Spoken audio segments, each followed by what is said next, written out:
بعض معروف سعودی کمپنیوں کا تعارف۔ حلال میٹ سے متعلق سعودیہ کی 3 کمپنیاں ہیں جو مقامی ہیں یا جو لوکل کمپنیاں ہیں، جن کے بارے میں یہ کہا جا سکتا ہے یقین کے ساتھ کہ ان کا جو ذبیحہ ہے وہ حلال ہے۔ ان میں ایک ہے وطنی۔ سعودیہ کا جو وطنی ذبیحہ ہے اور وطنی کمپنی کا جو گوشت ملتا ہے وہ حلال ہے، وطنی مقامی کمپنی ہے۔ اسی طرح سعدیہ کے نام سے جو کمپنی وہاں کام کر رہی ہے وہ بھی حلال ہے، مقامی اور لوکل کمپنی، اس کا ذبیحہ اور گوشت بھی حلال ہے۔ اسی طرح فقیہ کے نام سے جو کمپنی ہے یہ بھی لوکل کمپنی ہے اور مقامی کمپنی ہے، اور اس کا ذبیحہ اور گوشت بھی حلال ہے۔ مسئلہ وہاں پیدا ہوتا ہے جب گوشت امپورٹ کیا جاتا ہے باہر سے، لیکن اگر مقامی کمپنی کا ذبیحہ ہے تو وہاں مسئلہ پیدا نہیں ہوتا، وہ تو ظاہر سی بات ہے مسلمان ہیں تو مذہب کی تعلیمات پر عمل کرتے ہوئے ذبح کا عمل انجام دیتے ہیں، تو ان کا ذبیحہ حلال ہے۔ اور یہ 3 معروف حلال میٹ کمپنیاں ہیں سعودیہ کی جن کا ذبیحہ اور ان کا گوشت جو ہے وہ بغیر کسی تعامل کے استعمال کیا جا سکتا ہے۔ اسی طرح کچھ مزید بھی کمپنیاں ہیں جن کی مصنوعات سے متعلق فتاوی موجود ہیں کہ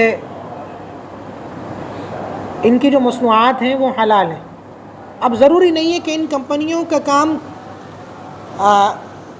ذبیحے سے متعلق ہو یا گوشت فروخت کرنا ہو، دیگر مصنوعات بھی ہیں۔ تو ان کمپنیوں میں ایک المراعی ہے، معروف کمپنی ہے جس کا حلیب بھی آپ نے دیکھا ہوگا، المراعی۔ اس کی بھی تمام مصنوعات جو ہیں جو بکثرت استعمال ہوتی ہیں، تمام مصنوعات درست ہیں، اس میں کوئی حرج نہیں ہے۔ اسی طرح ندا کمپنی بھی بہت معروف ہے اور بے شمار مصنوعات ہیں اس کی اور کثیر الاستعمال ہے۔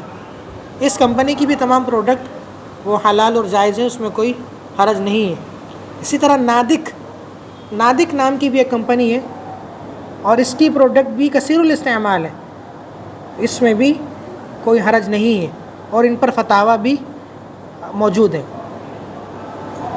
اور یہ جو 3 کمپنیاں ہیں آخری والی، المراعی، ندا اور نادک، سعودیہ کے جو سرکاری ادارے ہیں حلال سرٹیفیکیشن کے حوالے سے، ان سے یہ رجسٹر ہے۔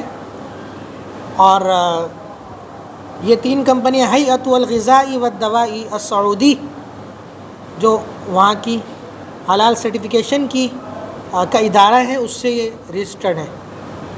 اور یہ ادارہ پھر عالمی جو ادارہ ہے جیک، اس سے رجسٹر ہے، یعنی اس ادارے کی رجسٹریشن کا بھی اعتبار ہے کہ عالمی جو ادارہ ہے جیک، اس نے اسے رجسٹر کیا ہوا ہے، تو اگر یہ کسی کو رجسٹری فراہم کرتا ہے تو اس کی رجسٹری کا بھی اعتبار ہوگا اور وہ پروڈکٹ حلال سمجھی جائیں گی اور انہیں استعمال کیا جا سکتا ہے۔